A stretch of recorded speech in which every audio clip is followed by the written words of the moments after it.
Hello. Can you hear me now?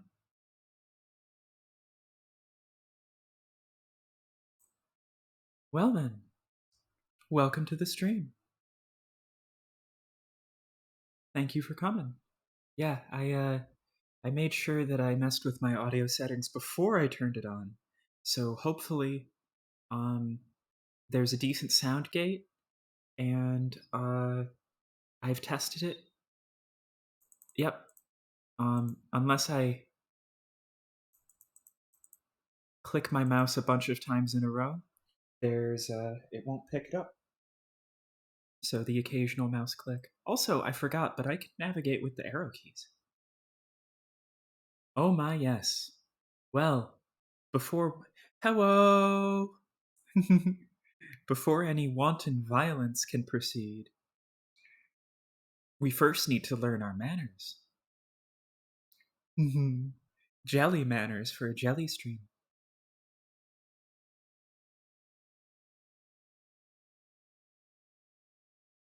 Okay, well, I assume WV has consumed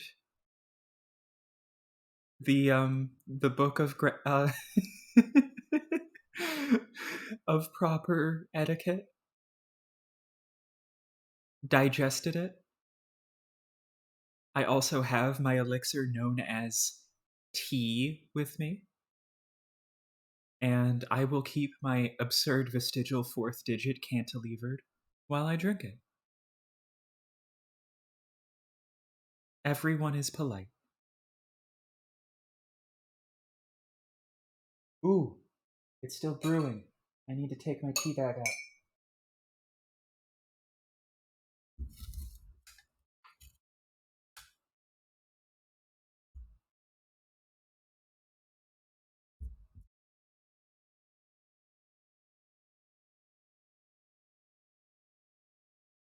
It strikes me that a certain character who is very polite may have also learned from the same book. Ah, it is uh, Yorkshire Gold, I believe.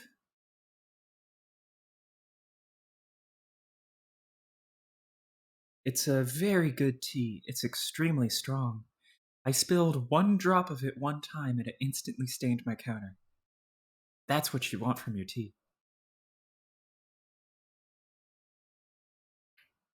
I'm wiggling that vestigial digit, baby.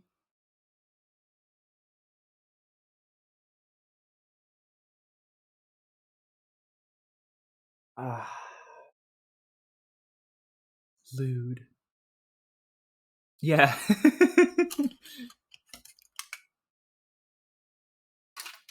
What, you don't drink Prenerick?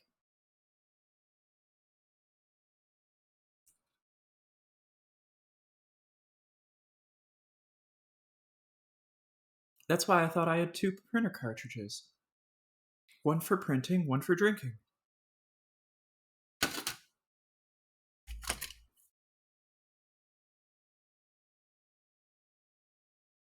Alright.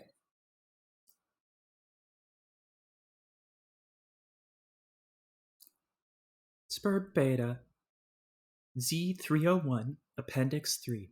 Screen Captures Part 1. Oh, this is going to be important. I can't take as many as I'd like to for comprehensive documentation.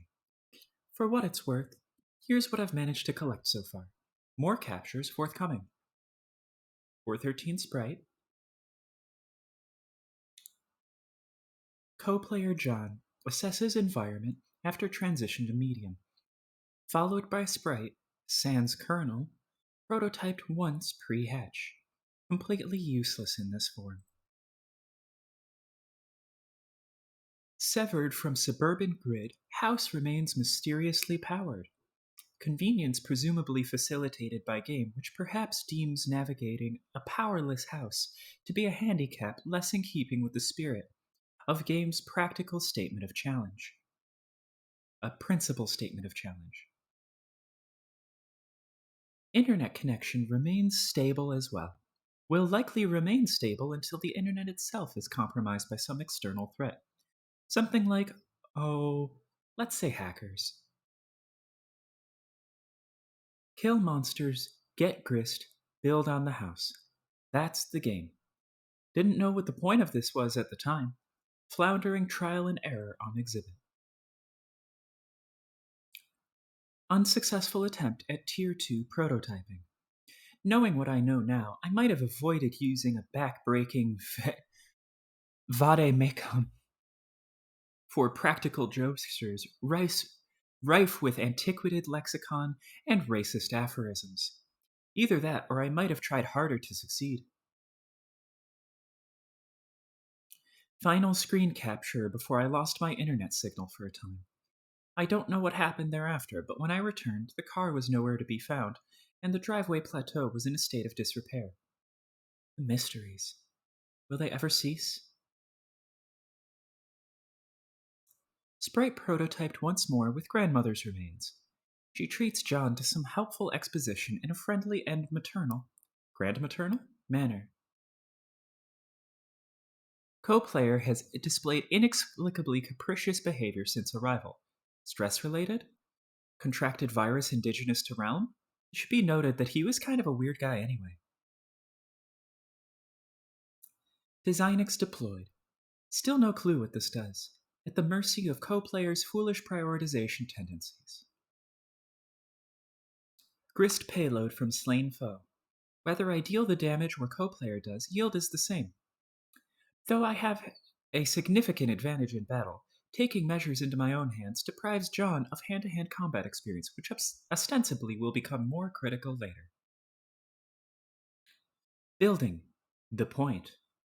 Building upward. The point. Sharpened and directed. Ah, steeds, steeds, what steeds? Has the whirlwind a home in your manes? Is there a sensitive ear, alert as a flame, in your every fiber? Hearing the familiar song from above, all in one accord you strain your bronze chests and, hooves barely touching the ground, turn into straight lines cleaving the air, and all inspired by God it rushes on. Yeah, I have no idea what the fuck he's doing here. Another one of these things. Really, Egbert family? Really? A view of his kidnapped father's room. I can't see in here for some reason.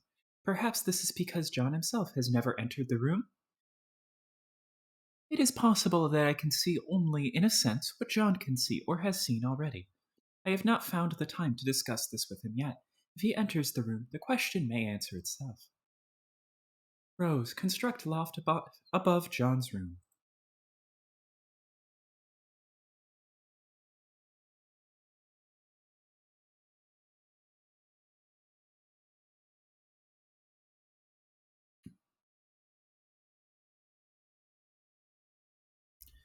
Ladders seem to be a bit cheaper than stairs.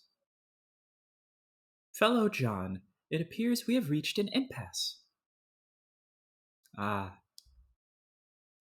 yes, it seems so. The opener dilemma remains unsettled, most unfortunately. It is unfortunate. Guess. What were we talking about again? But it has been a pleasure nonetheless. Thanks for the courtesy. It's not really necessary, but thanks anyway. Please, thank you, you are welcome.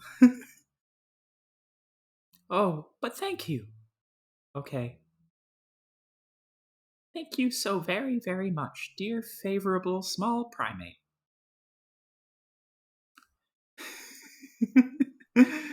I shall take my leave now, John. Until next time. Wait, where did all this sweet loot come from? And why is there suddenly a crumpled hat on your head? John, gather grist, examine Designix.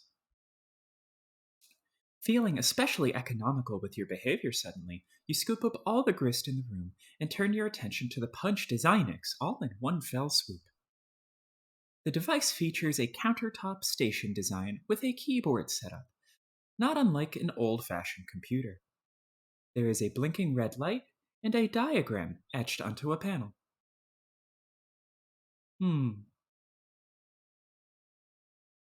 Wonder what it could mean. Rose, answer Dave. Okay, wait, hold on. Why am I getting this stupid game for you? You're the one who should be wrist deep in puppet ass. What is the specific problem? The problem is I am up to my goddamn neck in fucking puppet dong. You know you like the mannequin dick. Accept it. I am enrobed in chafing, wriggling, god-fucking damned puppet pelvis. An obscenely long, coarse Kermit cock is being dragged across my anguished face. Let's put this into perspective. You put up with the puppet prostate because you love it. Also, coarse is a good word. You don't seem to harbor any sympathy for the fact that I've burrowed fuck deep into lively, fluffy Muppet buttock. I'm whirling in the terrible cyclone at this epicenter of my own personal holocaust of twitching foam noses. It's like the fucking apocalypse of Perky proboscis here. Like the proboscalypse, I guess. Are you going to start rapping about this? What? No, listen. Prong of flesh, bereft of home, found solace twixt a cleft of foam. Oh, no, Jesus. Of apocalypse your thoughts eclipse, a painted pair of parted lips, that dare through kiss to stir the air, that teases tufts of orange hair. And though faces flush in lovers' fits, hands snug in plush, as gloves befit. Okay, Dickinson, if you can shut your perfumey trap for half a second, this is serious. I am just saying, if I see one more soft, bulbous bottom being, like, kind of jutting out and impudent or whatever, I'm gonna fly off the handle. I'm gonna do some sort of fucking acrobatic pirouette off the handle and win like a medal or some shit. Then let's hope there will be a squishy derriere somewhere below the handle to break your fall. John, observe back of the first visible captcha card. You flip over the top card containing your pogo ride. Anytime you captcha something, a new code appears on the back of the card. You always wondered what that code was for. Damn, these things are hard to read. But then you've never really found any reason to decipher them. Until now, perhaps? John, examine reverse side of hammer card in Strife Specibus. Looks like cards from your Strife deck have codes too. Enter CAPTCHA code as seen on back of Pogo Ride card. You enter the code DQMMJLEK into the keyboard. At least you think that's what the code is.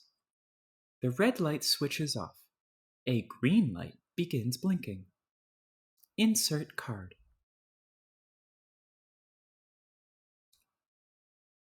Type in NZ7U and 6BI.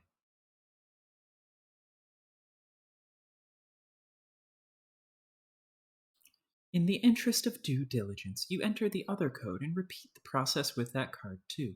Both cards are now punched with different hole patterns. Attempt to retrieve Pogo from card. Oh, well, that should be a simple matter of... Uh-oh. It looks like it's trapped now. You don't see how you can access the item anymore, or store a new item there for that matter. These cards are pretty much useless now, and the items they contain are toast. But maybe all is not lost. Recalling from your experience with the pre-punched card, you may be able to use the cards to replicate the items in question. Assuming you got the codes right, that is. Mash keys heedlessly. Not quite through with your cowboy empiricism just yet. You mash at the keyboard to generate a random code.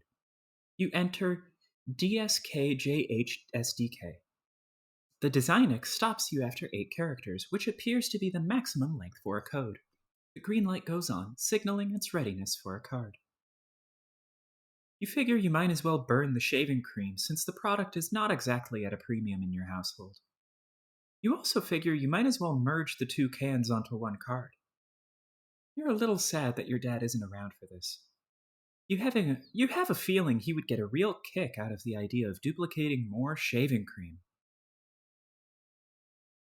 You punch the card with a pattern that is in no way related to the code for the item it contains. This should make for an interesting experiment. Mad science is a lot of fun. Unfortunately, you just burned another card in the process. Your deck is really dwindling now. Maybe you should have thought this through a little better. On the plus side, you just freed up your PDA, which is overflowing with the pent-up chatter of anxious pesterers.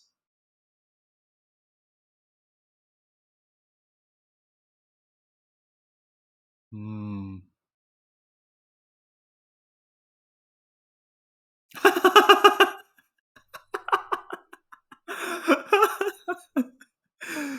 Yes!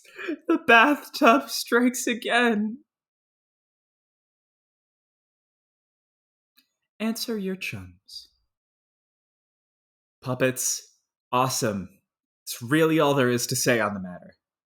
Turntech Godhead changed his mood to rancorous. John, I'm about to throw a bathtub through your wall. Watch out. Wow, that was so totally unnecessary. I made a shortcut upstairs. I thought it would be a good idea to get up there and try the cards as soon as possible.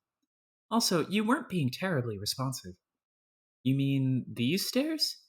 Man, look at these shitty stairs. They're so narrow. I'm supposed to climb those? They're perfectly navigable. I'm saving on grist for now.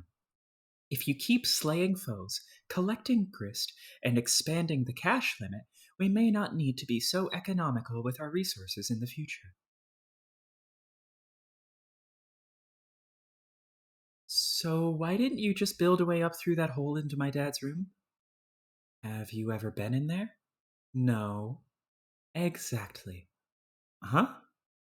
I'd rather not get sidetracked. I'm more interested in further exploring the mechanics of the game than watching you discover what sort of outlandish harlequin decor your father keeps in his room.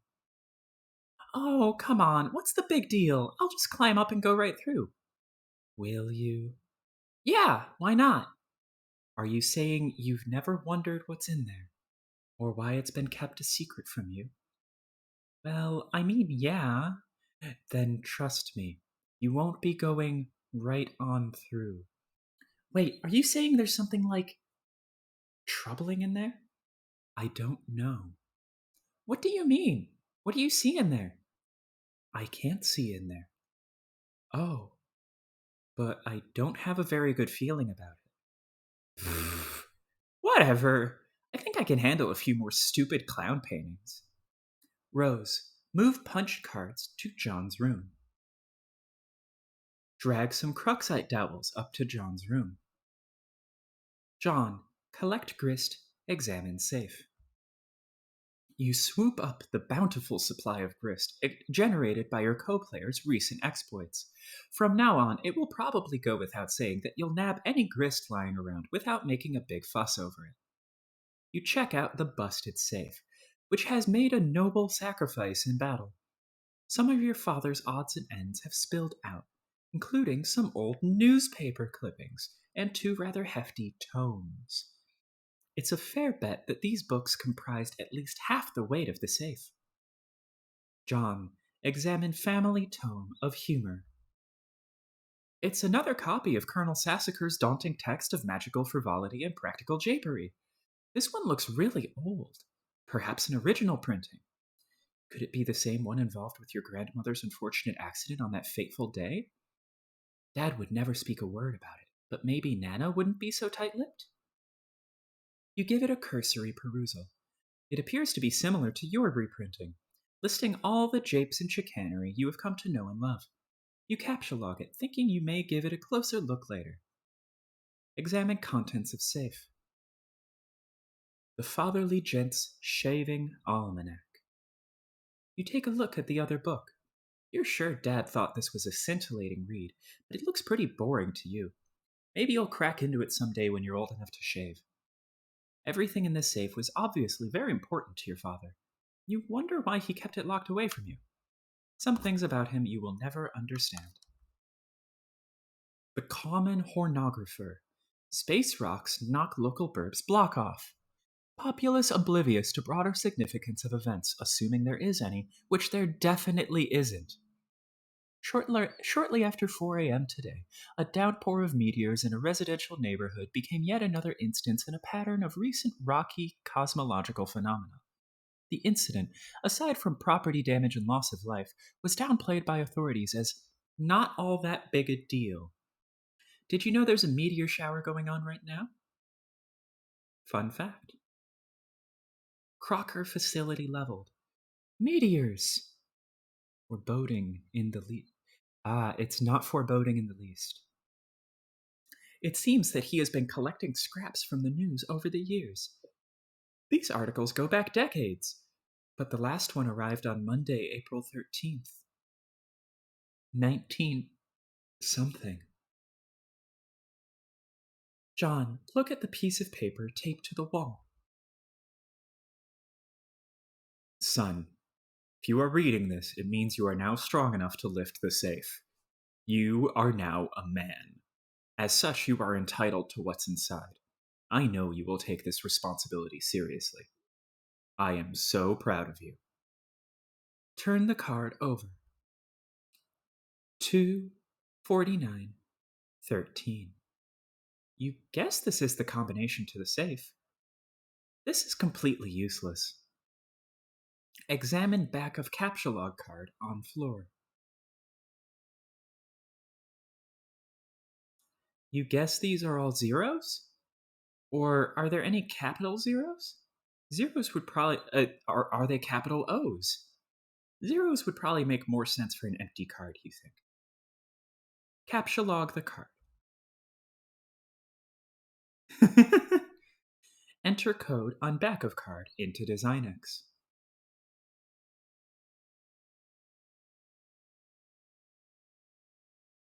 Punch card.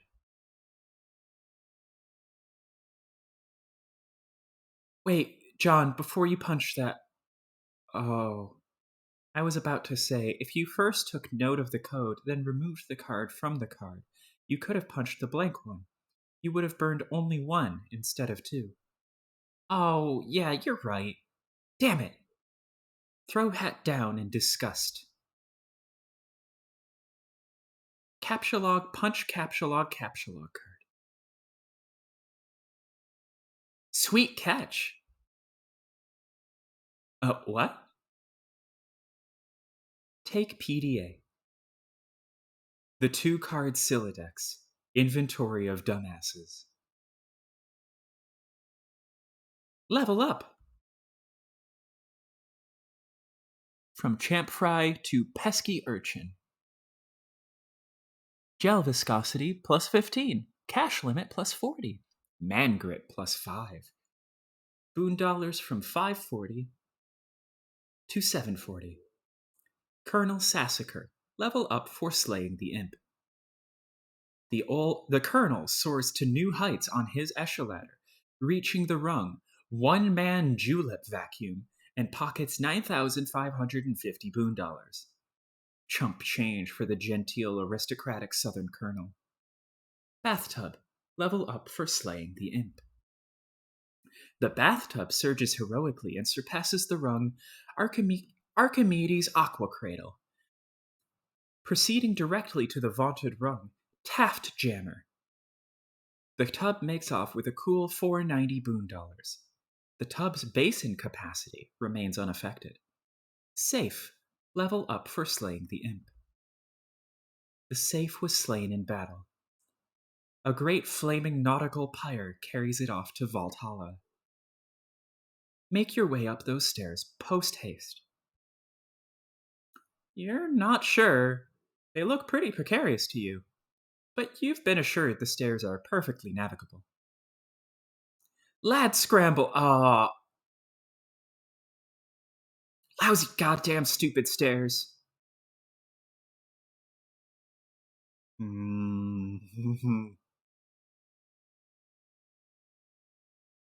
Dave, ignore Lil Cal and find the beta. You wander over to the place where your bro keeps his sweet turntable gear. Man, that setup is sweet. You feel pangs of jealousy whenever you walk by it. Really cool jealousy, though. Like the kind where instead of getting all worked up about it, you actually don't give a shit. One of your brother's rad and extremely expensive ninja swords is missing, though. You know this drill all too well. Trouble's a brewin'. Take expensive ninja sword.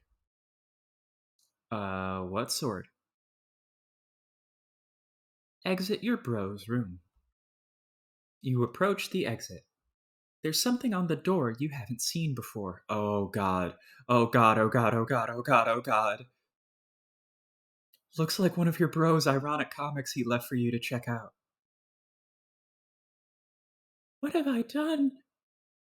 Animal, please start breathing. Oh god, please breathe. Okay, make believe time is over. Oh god, oh god, oh god, oh god, oh god, oh god, oh god, oh god, oh god, oh god. What will Nanny do to me if she finds out? No one can ever know. I have to hide the body. But where? Think, imagination. Ah, the one time I really need you. Click. Hello, Rolf. I want to play a game.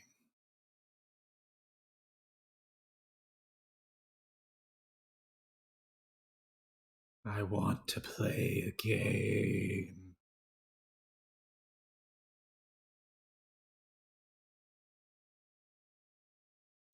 Okay, some of this stuff you know he's just leaving around to get under your skin.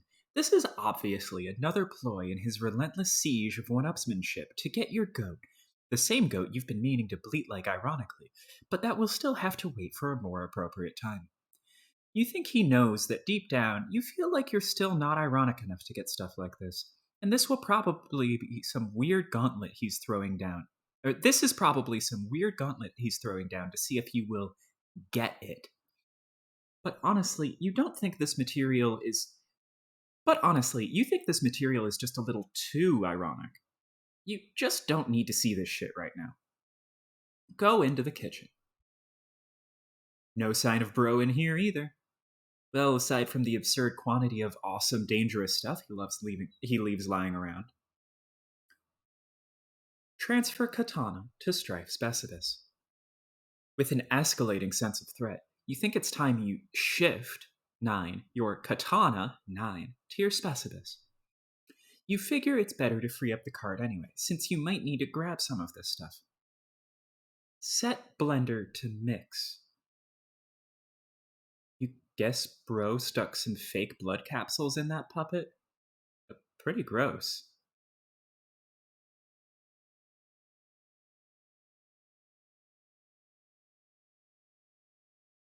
You spot one of your bro's many webcams nearby, recording the incident. It seems you may have been an unwitting accessory to some sort of grisly puppet snuff film. You're not totally sure how you feel about that.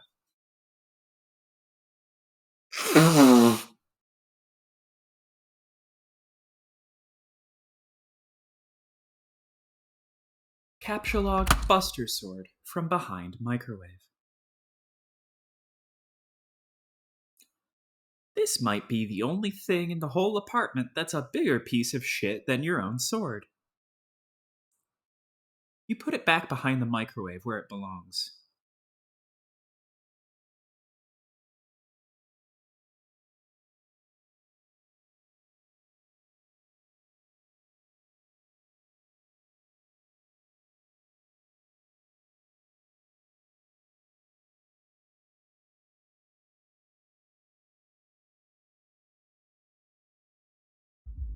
Set blender to crush ice. It's just sort of bouncing around in there. You're making a bit of a mess now. Hide evidence in microwave.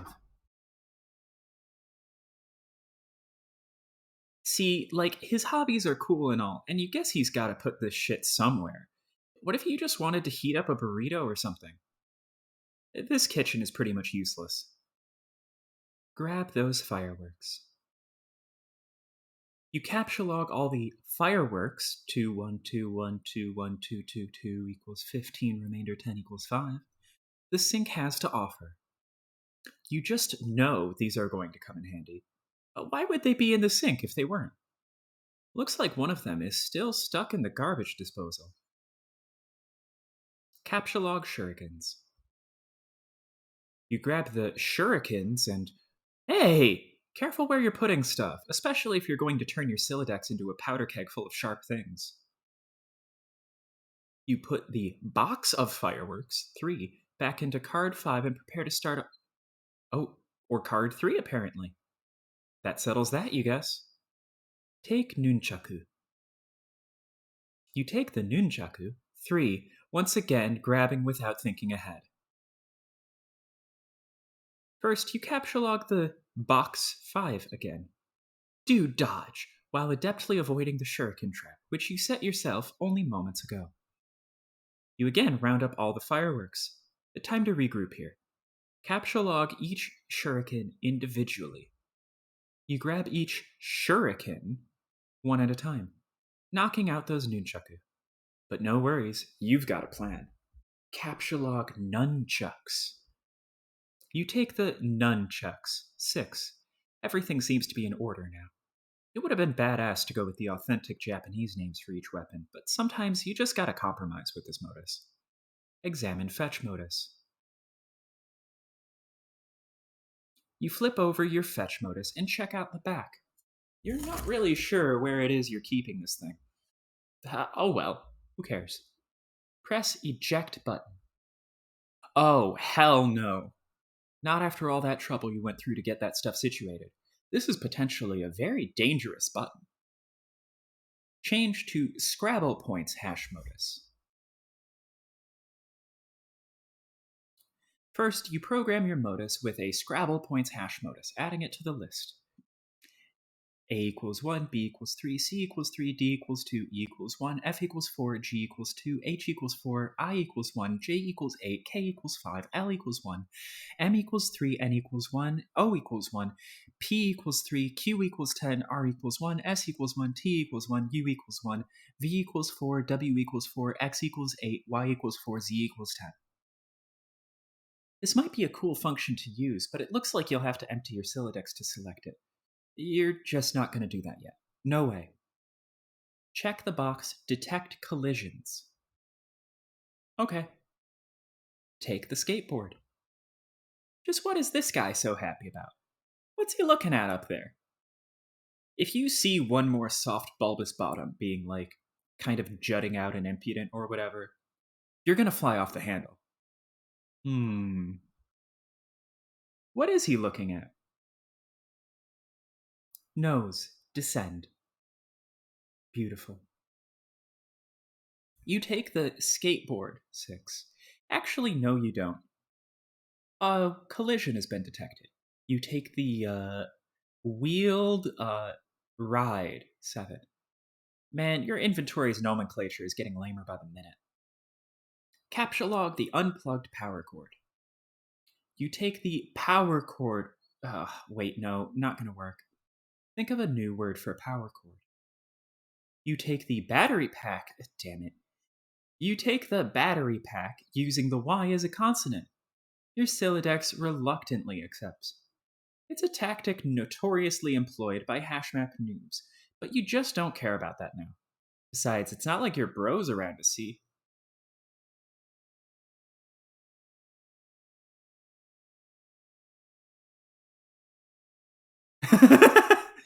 Search for some mad snacks, yo. Oh, it was just Lil Cal again. You can never stay mad at him. Anyway, you've got to get this way rude hunger under control. You figure you ought to scope the fridge for some grub. This hunger is so ill-mannered, it would make a room full of snooty dowagers commit mass suicide. Open refrigerator. Oh god, more shitty swords. Of course you knew these were in here. You're not even sure why you looked. If you want to keep any food or beverages in this apartment, you've pretty much got no choice but to hide stuff away in your closet. Take swords.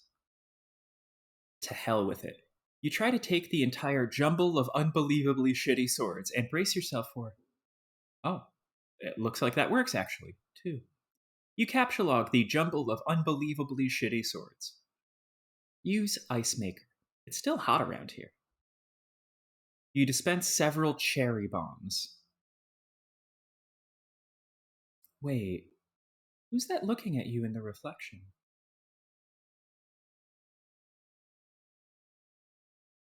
Where'd the little dude scamper off to this time? Captcha log cherry bombs. You go for the cherry bombs unsuccessfully.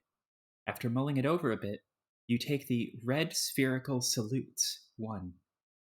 Take blender. Blender is a pretty simple word, and you can already tell that's not going to work. Instead, you take the whirling blade pitcher. 4.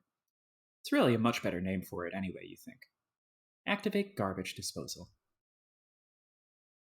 Stuff down Mr. Purple Guy into the garbage disposal. You're still not sure what he's so happy about, or what he's looking at up there. While you're at it, you dump the contents of the blender, whirling blade pitcher, into the disposal. But you suffer an unfortunate garbage disposal head jam. You notice something in the reflection. Something above you. Look up. Hello, Dave. It's the hatch to the crawl space above your apartment. Bro's always tucking away in there when he's busting out his rad stealth stunts. He's so slick that jangling cord never even jostles. You just know he's being ironic with these weird mind games. There's no way anyone could be serious about aping those shitty movies. Use the turntables and cinder blocks to make a fort. It's a pretty sweet fort you just made, and you're pretty sure your brother would agree. Under different circumstances, you might be high-fiving over it right now. But rather than get inside and take her for a spin, you really just need to use it to get up to that hatch. Yank cord. It's time to face your destiny. No going back now.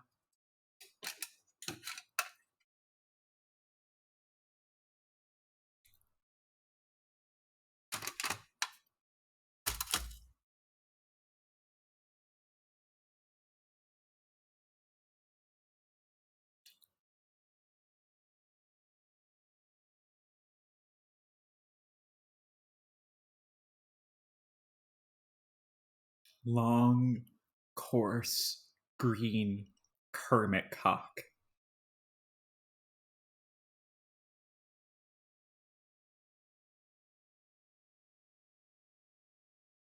Yeah, there was pretty much no way there wasn't going to be a bunch of puppets in there.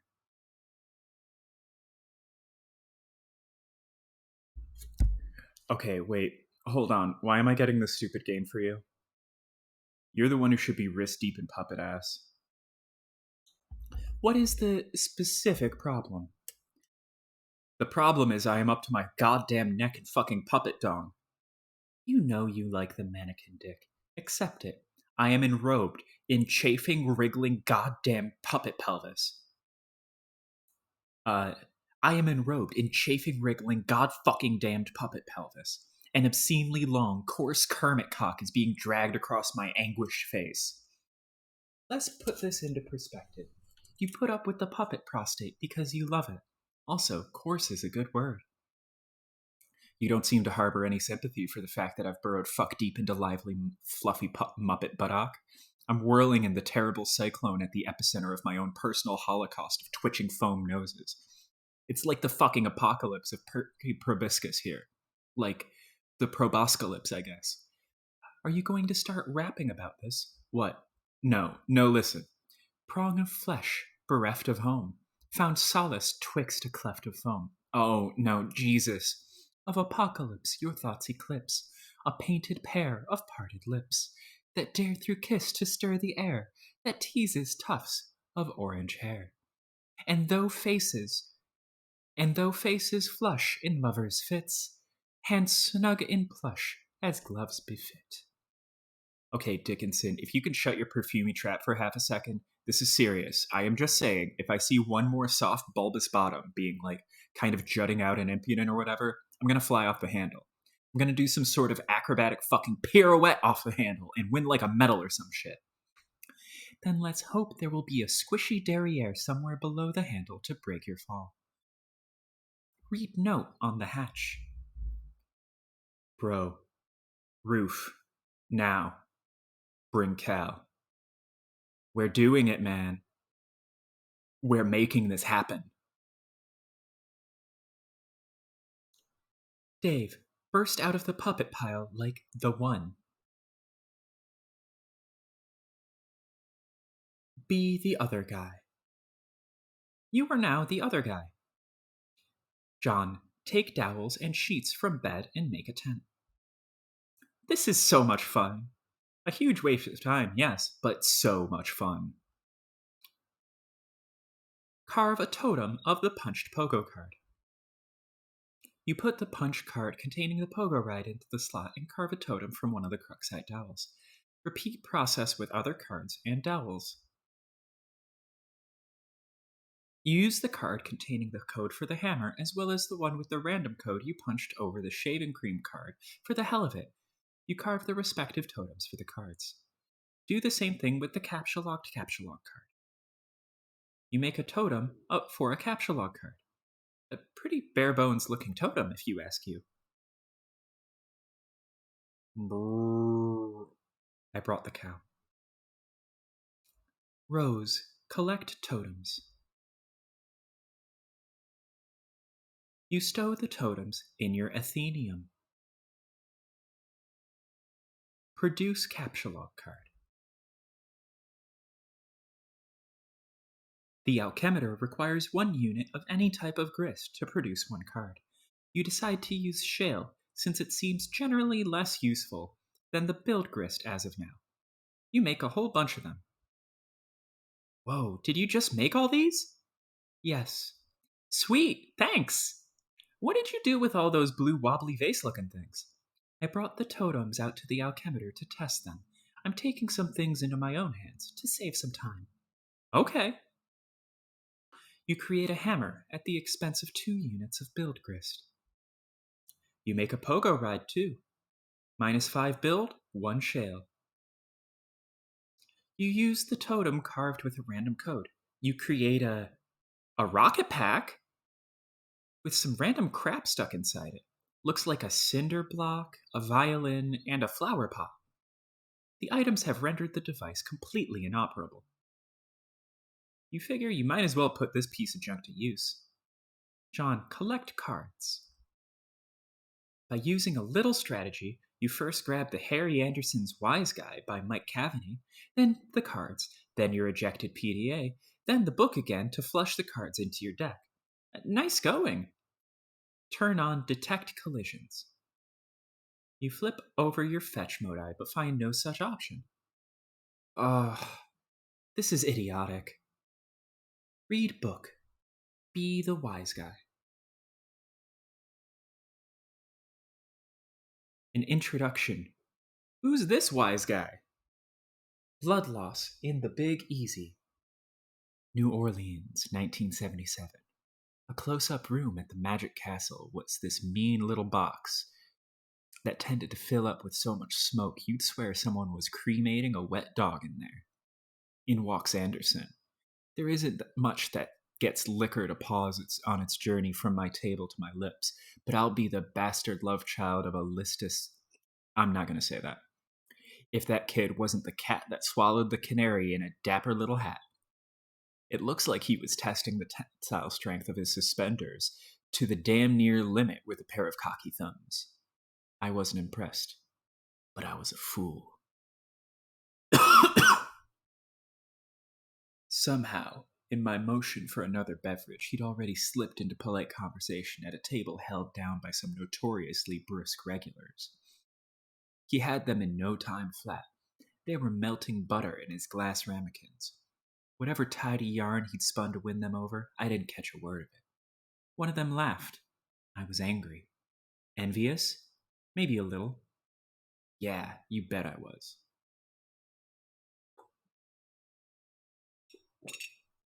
Anderson had one of those little wooden finger choppers that Mickey Hades used to sell. The kind where the blade could be removed and clearly shown. It was a very convincing little guillotine that did not look like a novelty store toy. Harry would get a guy to examine the chopper, and then cut the cigarette in half. Then he held the guy's hand up and told this silly story. The story, of course, was artifice, a distraction for the guy and the audience while he worked his stuff with the chopper. Or it would become that once his famous chopper trick was perfected, vaulting him to famous.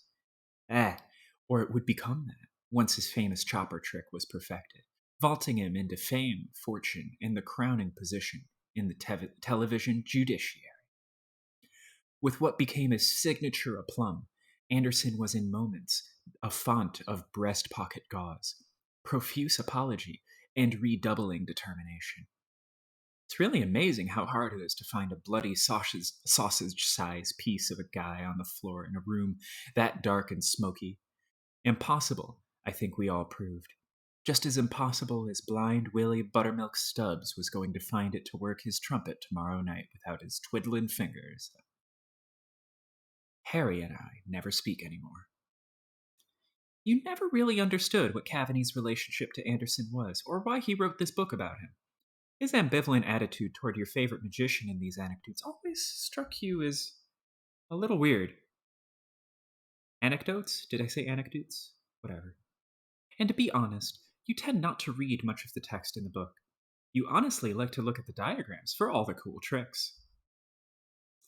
A hole in the ace, aka the a-hole trick. Here is a perfect example of how Harry could ruin several decks of cards, waste everyone's valuable time, and have you love him for it. He was good at that. One day, he noisily emptied his suit jacket pocket onto the hood of his car in search of change for the meter. A clunky metal thing slid from the pile and bounced down the sidewalk. As I retrieved it for him, I asked what he was doing with a hole puncher in his pocket. His face lit up at the question like he was an elf, and I asked him how he felt about climbing into the hollow of a big tree to bake some cookies or something. A 2-foot, 6-inch height differential between us causes these comparisons to enter my mind. A small crowd had already gathered around even before he produced the first pack of unmolested cards. How people seem to gather, and how they even know a street performance is about to take place, I'll never know. It's perhaps Anderson's greatest trick, luring the marks like that. I wanted to ask if he was sure about this, performing in broad daylight. He was used to working in dark rooms. It was usually the first thing out of his mouth when he would queer a trick. I'm really more accustomed to working in a darker room than this. But Harry was excited, and he'd already butchered the first deck of cards with the hole puncher, and issued the first round of apologies to the crowd. Those were like the primer apologies, the sort that got the folks loosened up a bit before the 7-course meal of ingratiation that would inevitably follow. He asked me for a fresh deck of cards, and I gave him one.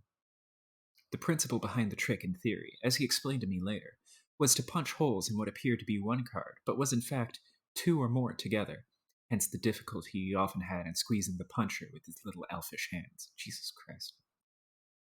Then, using some coy maneuvers with his thumb, temporarily concealing the hole where he slid the card beneath it with his palm, the hole would seem to disappear, or move to another part of the card. Oh, yeah, that's right. The old hole in the ace trick, interestingly enough, pertaining to punching holes in cards and making them disappear and stuff. Your hands were never really strong enough to make this one work all that well either.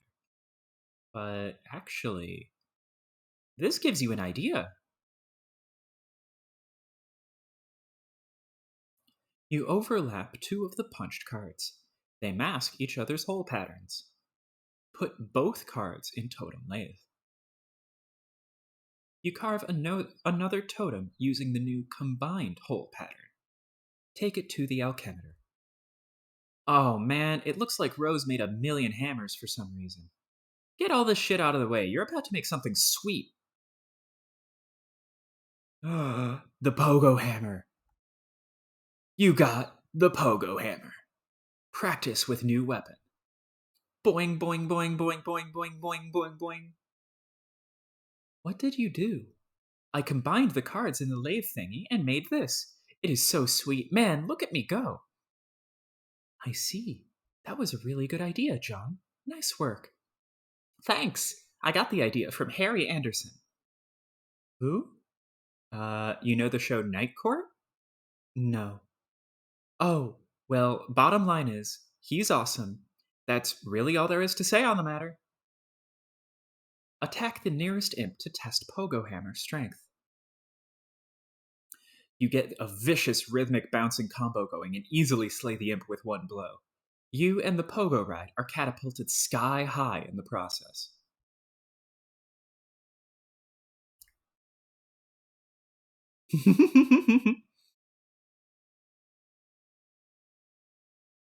Sweet catch.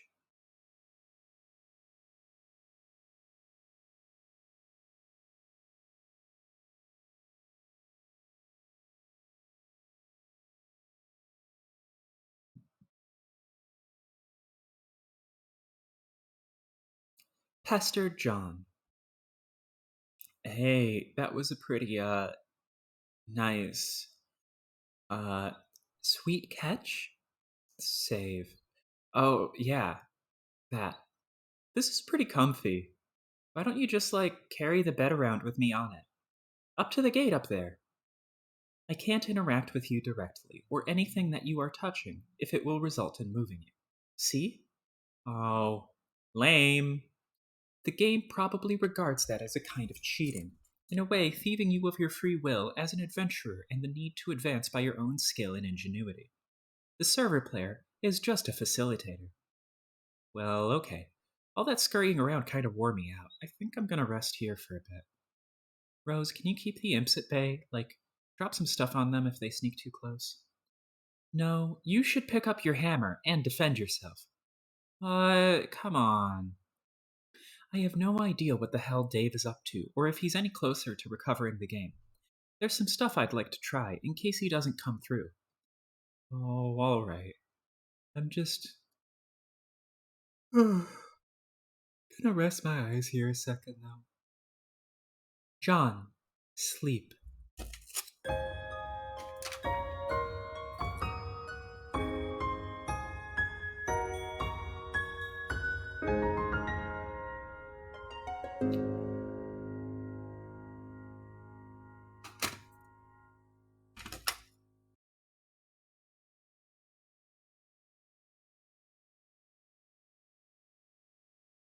Rose, check Alchemy Excursus. It looks like a sort of index documenting all the known results for punch card alchemy combinations. This could be a convenient resource as you start to stumble on more useful card combinations. But ever since John started punching cards, you've been contemplating other ways this item manufacturing system could be put to use. In particular, if you obtain the code for any item at your disposal, you think you could theoretically send the code to John, and he could make it himself. That is, if you can think of anything that would be worth sending to him. Captcha Log Spurbs Server CD.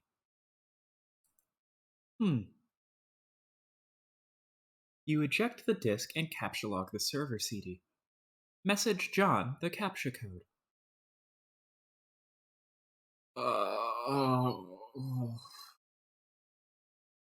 Oh, god damn it.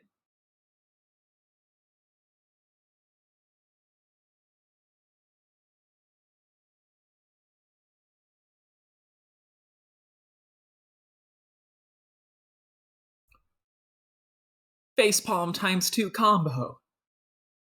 John, wake up.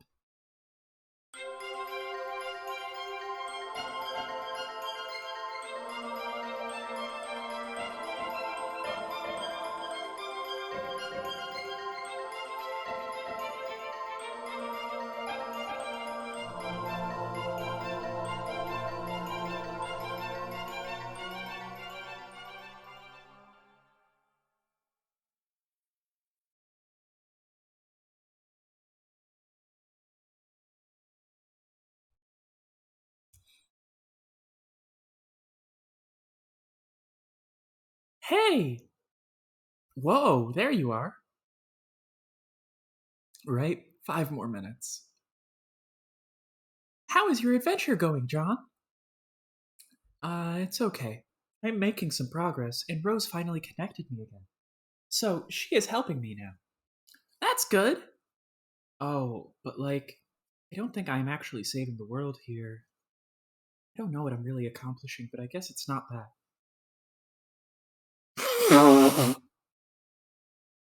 Hmm.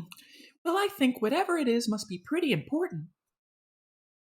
Don't lose hope, John. I think it'll all turn out for the best if you stay positive. Just keep listening to your grandmother's advice. Yeah, you're probably right. But, I don't think I mentioned Nana to you, did I? Oh! I don't know. Did you? Hmm, I don't know. Maybe you've talked to Rose or Dave about it or something? Yeah, maybe that was it. They're really weird when they talk to me about you. Like they're always trying to convince me you have some spooky powers. But I'm always like, no, she seems like a pretty regular girl to me. But then when I think back, maybe there are times when it seems like you know some things. Like maybe you know more about a thing than you were telling me? I don't know. Oh, well, John! I want to explain lots of things to you. Some things that I know. I'm just waiting. Waiting for what? Oh, John!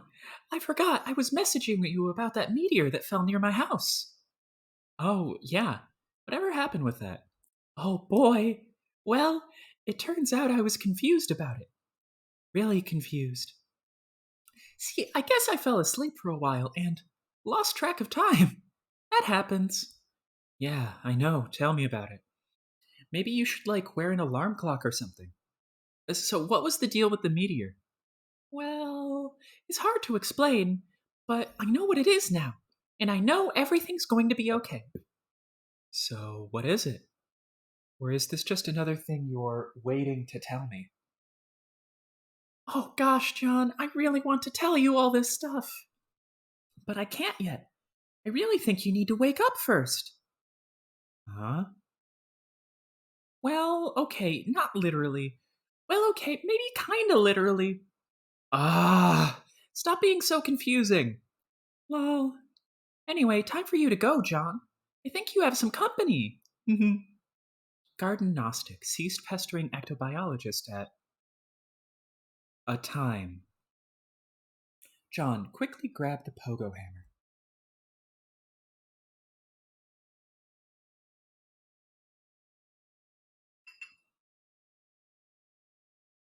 You stick the pogo hammer back in your strife specibus and get ready to kill some more of these pesky little.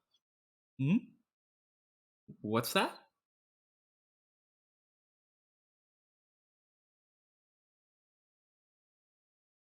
Tentacle therapist ceased pestering ectobiologist at a time.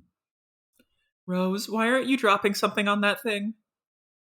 Oh no. Hmm. John, be the imp. You be the imp and quickly abscond the fuck out of here. This is what weaker adversaries do whenever things get too hot to handle, which is frequently.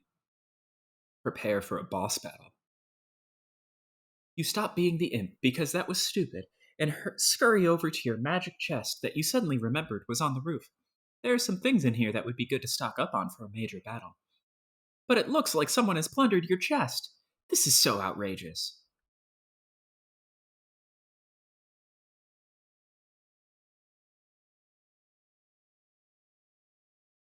You are being ambushed! There isn't much room to maneuver on this sloping roof. Maybe you should consider making your way to higher ground. Ascend to the highest point of the house.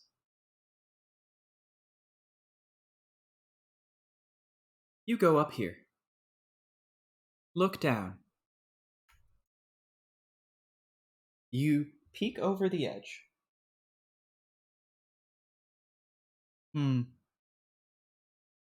Seems like the coast is clear. Where are those handcuffs? It already seems like a long way down to your yard.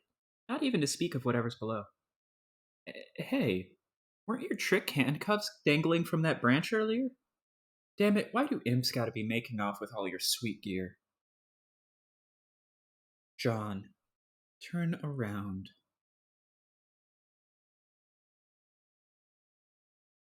You are confronted with a pair of enormous foes. This is it. You have no choice but to wage a fierce rooftop battle. This is totally going to happen now, and could in no way conceivably be interrupted by a sudden shift in our attention. It's go time. It's time to do this thing. We're doing it, man. We're making this happen. Dave, stop being the other guy. You stop being the other guy. You're not even sure what that meant anyway. Ascend to the highest point of the building.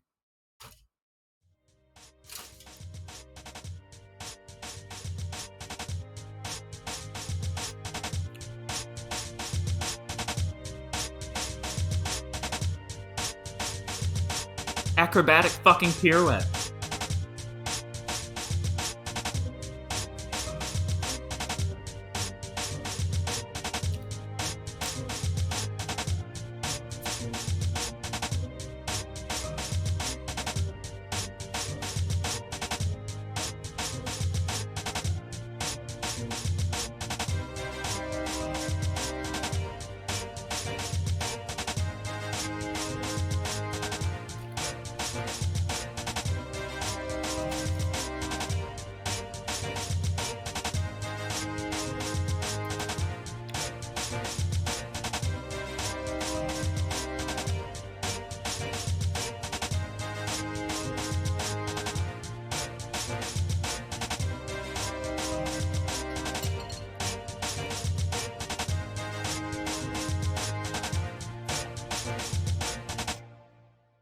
Psych.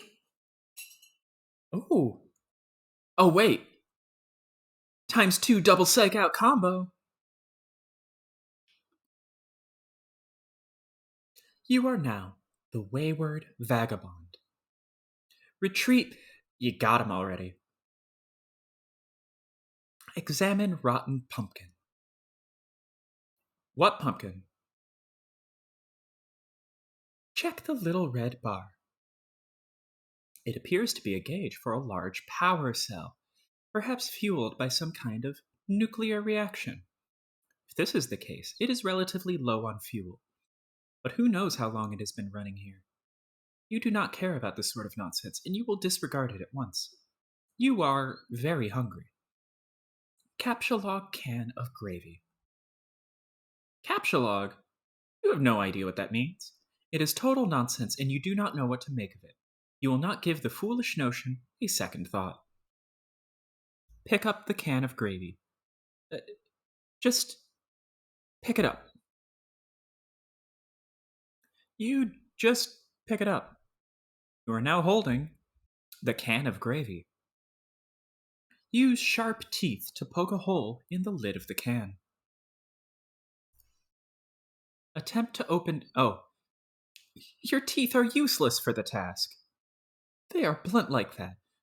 They are blunt like that of livestock, presumably suitable for mashing up plant matter and not for puncturing metal. Attempt to open can with your weak, pathetic digits. Your weak, pathetic digits are not strong enough to penetrate the can. Your fingers are certainly pointy enough, and your black carapace is suitably rigid, but you just don't have enough muscle for the task. Take the can labeled beans. Okay, you take that too. Examine can of custard. The can clearly reads mustard, a fact of which you were perfectly well aware. It is sort of cumbersome holding all these cans at once. You doubt you can hold any more than this. Maybe one or two. You'll need to find something to put stuff in if you want to carry a lot of things around. Examine marking on wrist. You drop all the cans and take a look at your wrist. It is a sort of specialized barcode pattern. This brings back unpleasant memories, and you would prefer not to dwell on it. Examine the small potted plant. Oh, what plant? Checkbook on human etiquette. It appears half the pages of this book have been eaten. The daunting volume is considerably lighter than it once was. Sustenance. Intermediary. This is the key. Consumption. You are somewhat skeptical about the nutritious value contained by these pages. However, of the practical wisdom they contain, there can be little doubt. You have learned so much. Clear out all the cans inside the purple machine. You empty the peculiar cabinet and take a quick inventory of your canned goods. You have beans, mustard, gravy, bread, shrimp, asparagus, cheese, rice, corn, peas, flour, chestnuts, mayo, ham, potatoes, and squash. Such bountiful plenty, and yet the delights taunt you from within their small metal prisons. Search room for can opener. You have already looked all over the place for a can opener, even making a few electronic inquiries about one, to no avail. Nothing else inside the purple thing either. Locate a nearby sharp object. You wield your trusty knife. It is actually you're not sure what they're called. It's an old rusted one of those red mailbox arm swing flappy doodads, either for letting you know there is mail in the box, or maybe for alerting the mailman to outgoing mail to be collected. You don't know, really. You've wrapped a little piece of cloth around it for the grip. It is useless for opening cans. Be the imp. This means nothing to you. You are not an imp. You have no idea what an imp is, and you will not entertain such frivolous and childish ideas ever again. You feel stupid and hate yourself a little more for even considering it. Become the mayor of Cantown. As the glorious founder and mayor of Cantown, you erect a dignified, majestic city hall out of cans, fittingly capped off with a tome of good manners for the roof. You have given yourself a very official and important-looking mayoral sash made out of old cables to complete your look of authority. A number of rather civic-minded citizen cans gather in front of the building to offer adulation to their fair and magnanimous leader. All is well. Beep beep. Room. You immerse yourself in this beautiful dream as you whittle away the minutes, or perhaps hours. You love the idea of being a mayor. You love everything about mayors and the concept of an orderly civil democracy. It all seems so mannerly and reasonable to you. Everyone is friendly and happy, and the city runs like clockwork. The foundation of the government is based on mutual respect between the leader and its people. It's also built on having a really great mayor that everyone loves, who is totally amazing and heroic and brave. Mayors are so much better than kings. You hate kings, and you think kings are really stupid. They are petty, bossy tyrants and are really full of themselves and are basically awful in every way. God, do you hate kings. Explore west of Cantown. Over here is the other side of the room. There is another one of those purple storage boxes and some useless objects scattered on the floor. Use glowing green rock to open cans. You pick up the nugget of uranium and... Oh, that was so stupid. Why would you do that? Gulp. Burp. Examine box of crayons. It's chalk, numbnuts. Inside the box there are 12 pieces of chalk in every color of the 10 pieces of chalk. Burp. Chomp. In most colors of the rainbow. You are excited by this. Try to open the storage box. It's locked. There must be some sort of release mechanism for this thing. Examine contents of yellow container. The container is full of motor oil. This does not seem to be useful to you right now. Rescue that poor lightning bug. There is nothing you can do for this new little friend. Attempting to crush the amber encasing the firefly would likely cause it harm. It nevertheless bravely flashes on. You find its light alluring, inspiring. To you, it seems as if it could quite easily serve as the light of democracy. Use chalk to draw some roads.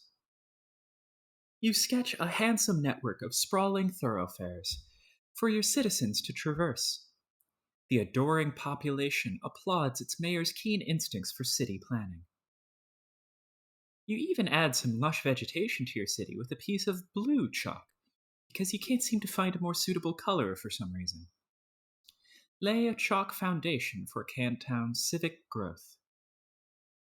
You develop westward, settling those fertile plains and claiming them for your city.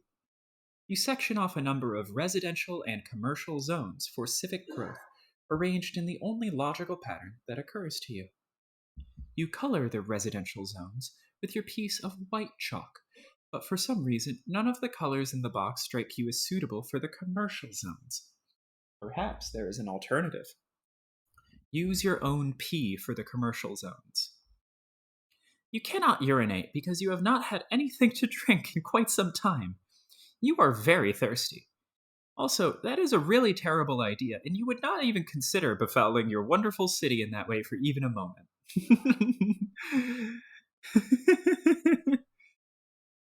Use motor oil to designate commercial zones. You fill each empty square with a bit of motor oil to complete the zoning. Right? Commercial zone is piss. It looks rather striking to you. You can hardly imagine that an up and coming young can trying to make it in the world would not be delighted to live in your fair district. You are very careful not to get any of the unpleasant fluid on your person. Wonder if that's a theme. 1 second.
Alright, I will be right back.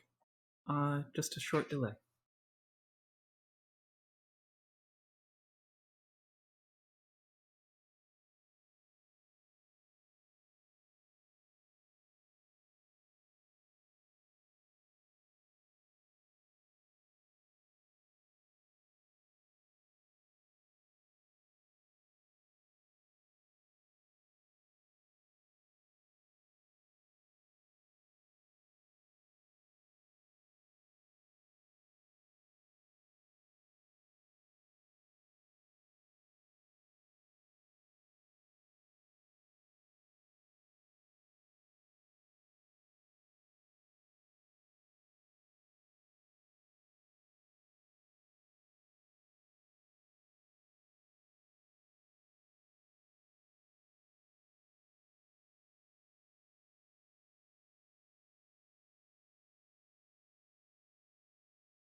Hello, I have returned.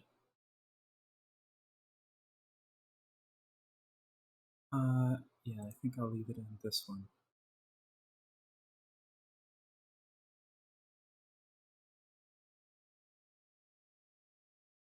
Wow, that certainly was something. Uh, yes, indeed.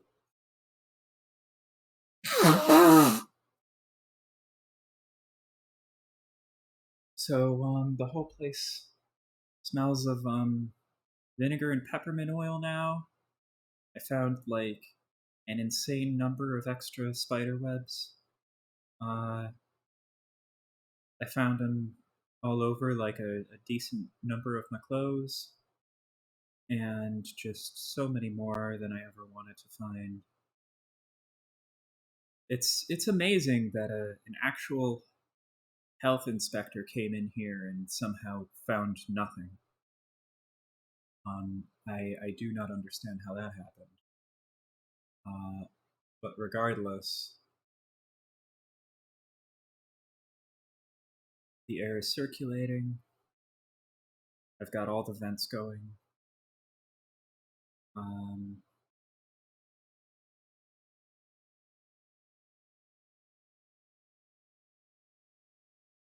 if I get COVID in a week and change, you'll know what happened.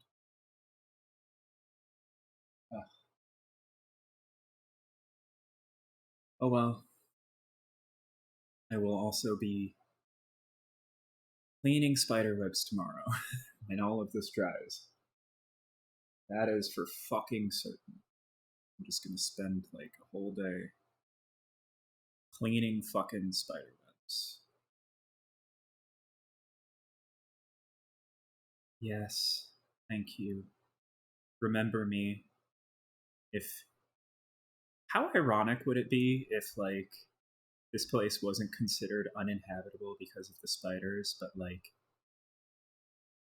it was considered worthy of sending the spider guy more than once, which then resulted in my dying of the Rona. That would just be incredibly fucking ironic.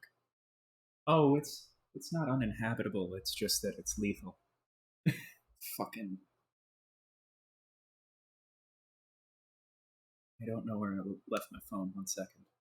Yes, pain. I am in psychic anguish. It's like having to make a choice between there being spiders all over my clothes and my replacement sheets and everything, or just straight up getting the Rona because of the preventative measures that need to be taken to deal with it. And like so many of these spider webs are so high up that I need to use my one chair.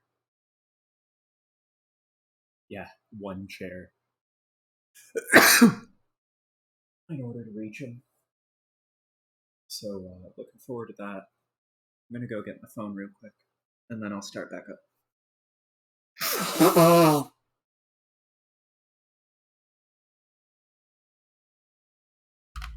Ugh, fuck this shit.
Making another cup of tea. I sprayed myself with fucking peppermint oil because I keep finding fucking spider webs on me now that I went into all the other corners and shit. Ugh.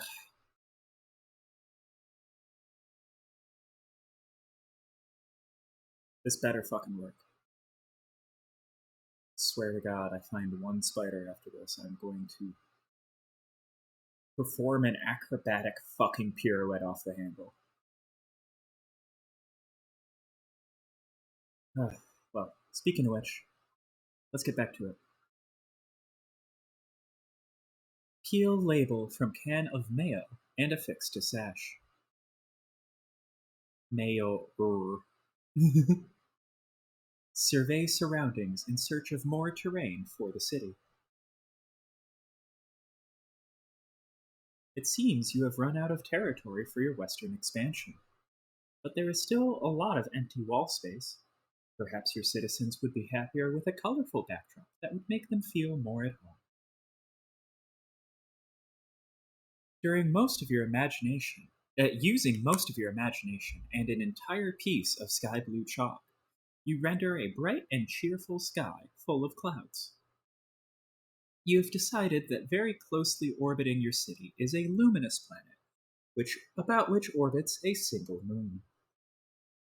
You switch to another shade of blue and continue rendering on the western wall. Orbiting much further from your city are 4 planets. None of these have satellites, you have decided. Yes, that makes sense, you think.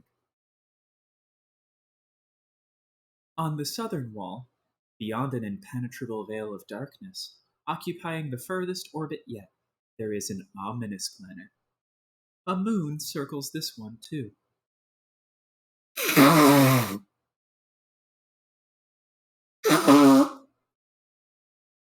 Check that rampaging boy on the screen.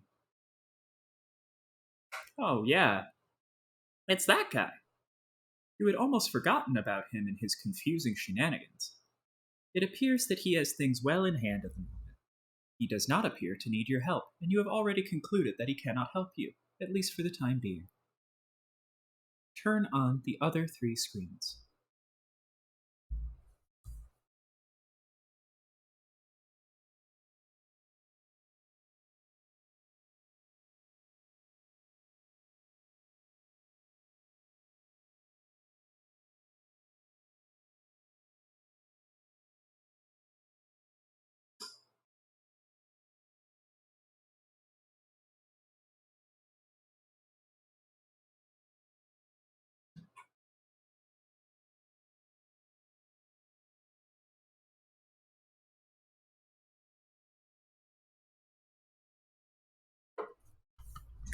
I have acquired another cup of tea.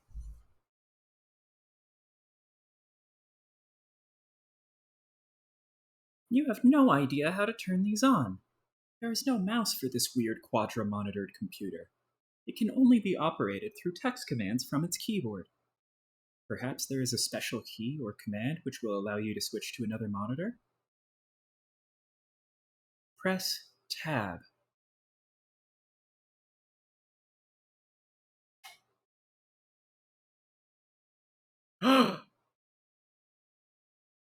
Tab!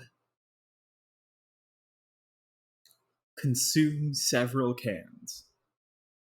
You free the heavenly brown elixir from the jewels of pink carapace, then imbibe like the wind. It is so sweet and sugary. You wonder how so much sugar can fit in one can. Whatever mighty wizard concocted this potion is truly deserving of your fear and respect. Is anyone familiar with the joke here? Has anyone had tab before?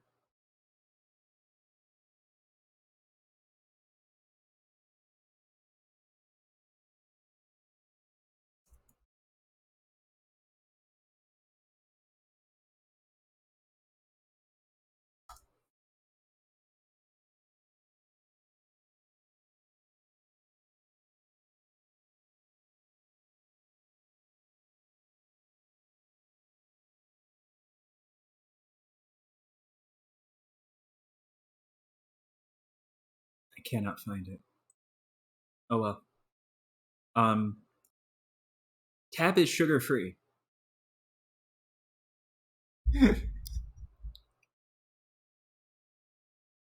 Welcome the rest into the city. The Tabs are naturalized as loyal new citizens of Cantown. All cans are welcome and equal in your city, regardless of can content, and whether empty or full. It's not like emptying a can kills it or anything. They are just cans after all. Hit escape. Feeling refreshed and heavily caffeinated, you go back to work on the big computer. You hit escape, which seems to minimize the action window thingy and reveals a history of all the commands you've entered. Do the potted vegetable instead, it looks delicious.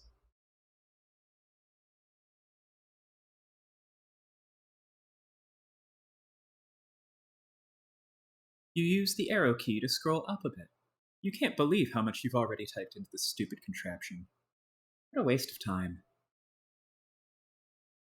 You scroll all the way up to your first command. It looks like there are more commands above it. Maybe someone was entering commands on this thing before you? There aren't many more. At the very top of this list appears to be the very first command. Home. View. Switch 2. Switch 3. Switch 4. Switch 1. Escape. Lock room 3. Password. Something. View. Reboot. Type switch 2. You activate screen 2. The signal is garbled, and you have no idea what you're looking at. Some sort of filthy beggar waiting for help? No one is around, and nothing is happening. You seem to be locked out of any sort of interaction with whatever's happening on this monitor. Switch 3. It's another one of these rapscallions. This monitor is locked too. You can't tell him what to do. Not that you really want to, since it just looks like more confusing nonsense to you. You consider switching to screen 4, but decide against it. You have a feeling that whatever's there would just confuse you even more, and you don't even really care all that much anymore. Type home.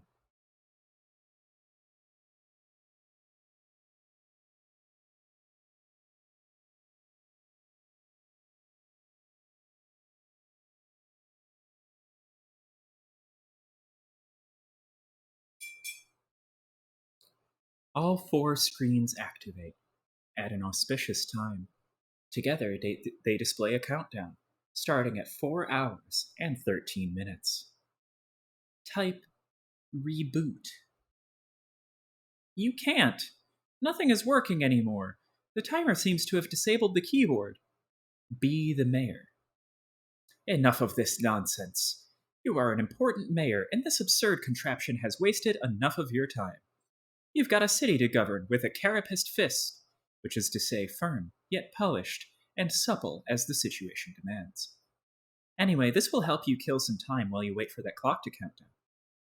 Create employment opportunities for the citizen cans.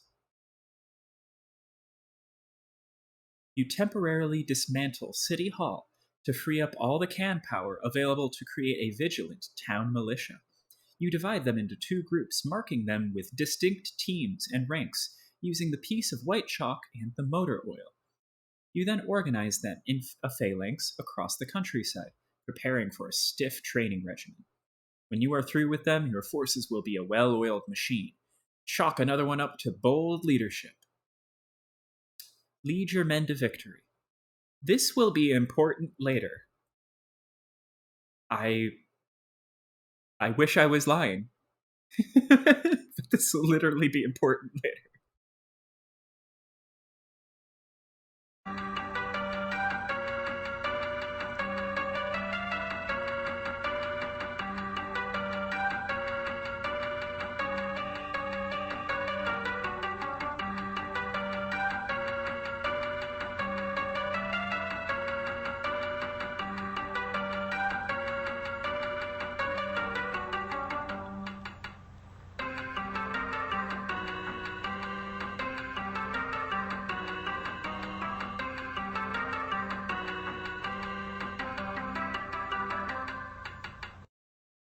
You waste more than 4 hours on this tomfoolery.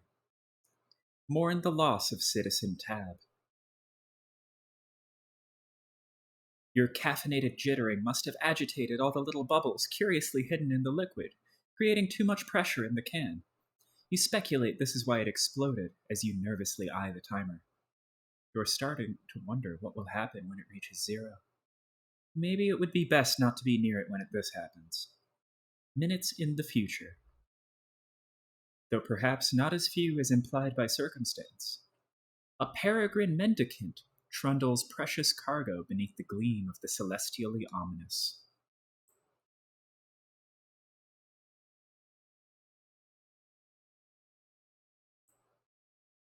Go outside and get some sun.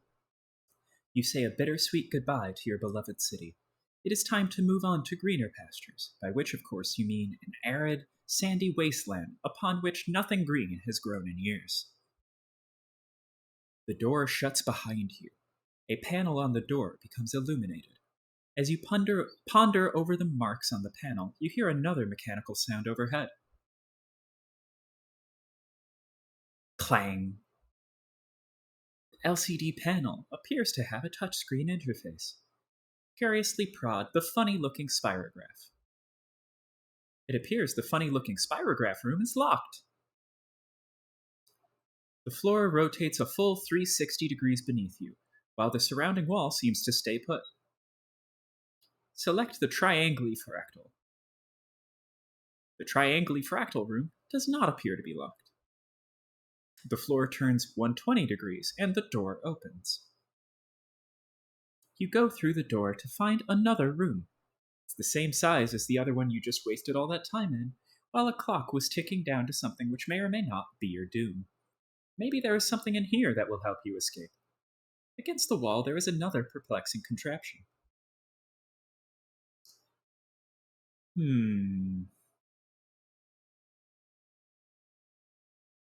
Against the opposite wall is some sort of control panel which catches your eye.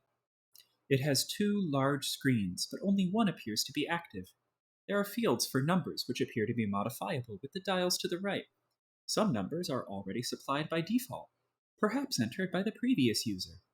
There are a few buttons below, the largest one bearing the symbol marking this room. Also, it looks like there is a meter stick propped up here for some reason. The yellow yard. Attach your trusty knife to the meter stick. You immediately craft a measuring spear through possibly the most advanced form of alchemy employed thus far. This is obviously the most important thing to do first. Obviously. Or it would obviously be the most important thing to do if you had remembered to bring your trusty knife. You feel so insecure without your trusty knife, it makes you want to slit your wrists, or at the very least flog your carapace with some sort of measuring apparatus. Look at the other wall. You examine the perplexing contraption across the room. You, of course, have no idea what it could possibly do. Oh, hello, Misty! You adopt the only obvious course of action, which is to poke and prod it with your handy ruler. You are quite sure this is what science is all about. Press the triangle pattern. You go back to the control panel, which probably obviously controls that gizmo, and you push the big blue button, which is obviously probably the most obvious thing to push. You appearify a pumpkin. Examine pumpkin. It seems this mysterious gourd was transported, purified, from a specific time and location somewhere on this planet you are on. You wonder if the machine, a purifier, will take any object that exists at whatever time and location you specify. There is a symbol carved on the pumpkin. You don't know what it means, and you doubt it will ever prove to be relevant in any way. Devour pumpkin. Nibble, nibble, nibble, nibble. You consider dining on the ripe flesh of the plump vegetable, but your curiosity about the purifier gets the better of you. You try to sneak a nibble from the pumpkin nonetheless. So it was at latitude negative 0.955766, longitude negative 174 0.759521, elevation 2491.3, date 4/13/2009, time 12:13. Where is that, Guam? Jesus. Inspect green buttons. You first examine the attractive green buttons. The icon for the one on the left is that house shape you've seen plenty of times before. The right one on closer inspection appears to be a map for the underground facility, with an X marking its center. Press the green button on the right. You push the button. All of the numbers change. Perhaps these are coordinates for the location of the center of this facility, along with the local date and time, which are conveniently obscured. If this is the case, it would make a useful reference point for your current bearings. Fiddle with the dials. 613, 341.3. One way to find out would be to attempt to purify something from this facility. It should be easy to zero in on a location relative to the center, because you have an uncanny knack for tracking precise distances you have already traversed, in whatever units you choose. This is important. This is literally plot important. Just stressing. He can do this. Your handy ruler gives you a good clue as to the basic unit of human measurement. You will go with that. Purify your trusty knife. You nudge the coordinates very slightly and bump up the elevation by 0.5 human measurement units. You make sure to keep the time approximately what it was to begin with. You purify your trusty knife. Purify Canton. You nudge the numbers a bit more and purify a bunch of cans. This is so much more efficient than walking back to the other room to get them. You are to believe that time is at a premium after all. Disapurify the pumpkin. Does this machine look like a disapurifier to you? Honestly, the idea that an purifier could both purify and disapurify things is so laughably ridiculous. You would wish someone would disapurify your brain and reapurify it with a brain that is more smart and less dumb. Use trusty knife to carve spook schema in pumpkin. What the hell are you talking about? That idea makes no sense at all and is basically meaningless. Try using that mushy stuff in your gourd next time. Instead, you just carve off the top, exposing a decadent cache of gorgeous, seed-laden ambrosia. Needless to say, you consume all of it rather quickly, but it turns out to be too gross for us to watch. Move spirograph switch. You cannot move it. It has a spirograph-shaped indentation, and possibly will require a special kind of key to turn it. Purify firefly out of the amber. Oh, hello! You release your blinky new friend. You will give her a name when something suitably whimsical occurs to you. Adjust time dial to purify rotten pumpkin. Blinky friend. The past. You and Serenity consider new ways to waste more time with the purifier. You are assuming she is a girl firefly, even though you are not really sure that fireflies can even be girls. You target the extremely tasty rotten pumpkin that was sitting in the other room hours ago. I wonder why he presumed this firefly was female. Maybe he had a vision in a dream or something? Who knows? It seems the purifier cannot purify something if it will create a time paradox. A gelatinous ghost pumpkin purifies and quickly dissolves into a pile of unappetizing sludge. Purify the grate over the entrance to the facility.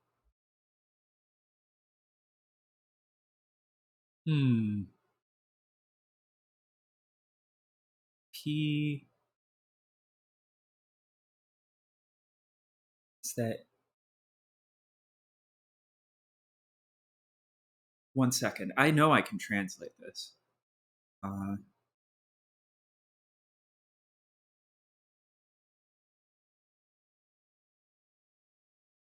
That's not P. That's L. L-E-T.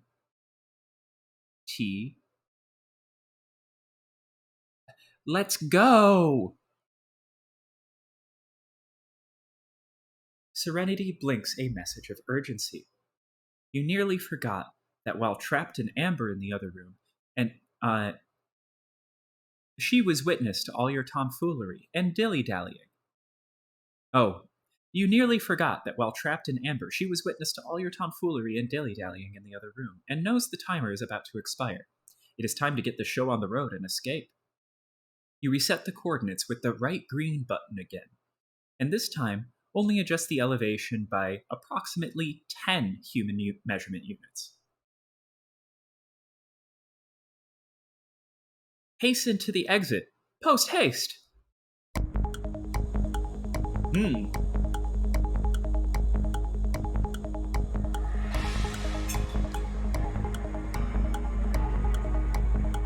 Hurry up!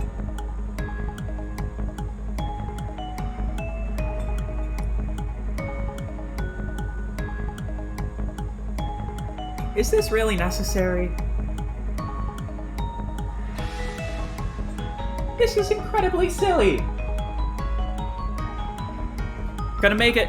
Gonna make it! Gonna... Oh. Oh no. Psych? Oh wait. You attempt... unpsych. You attempt the rare and highly dangerous 5 times cliffhanger combo, and fail. We are doing it, man. We are making this happen. Ascend.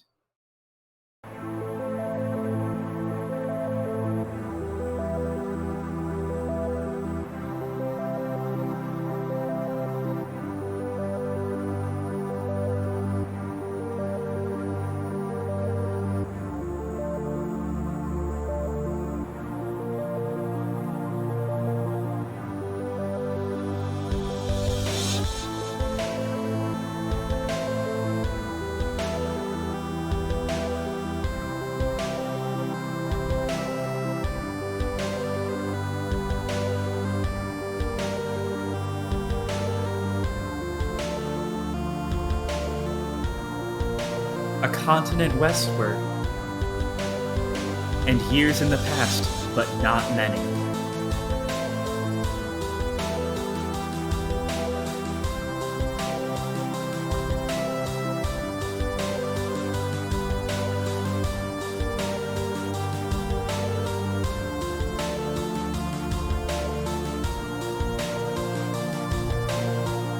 An ocean westward, and years in the past.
Those coordinates looked familiar.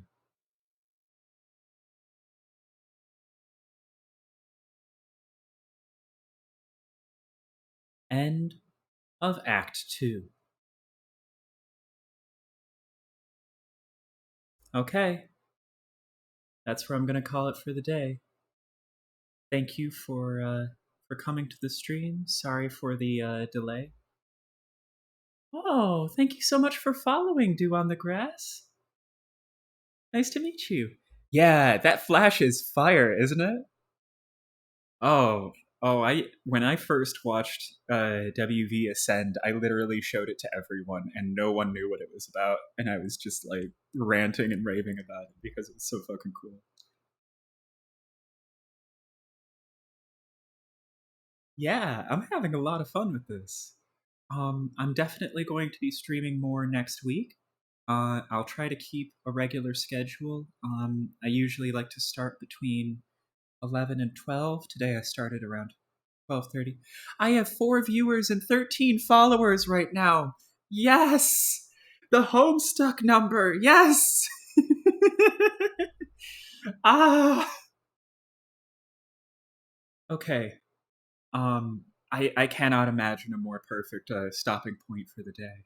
So, I will see everyone next week. Oh. And I am also going to stream more Cyclonials, either on Wednesday or Thursday. Thank you for coming to the stream. And I hope everyone has a wonderful weekend. I'll see you all next time. Bye bye. Have a great day.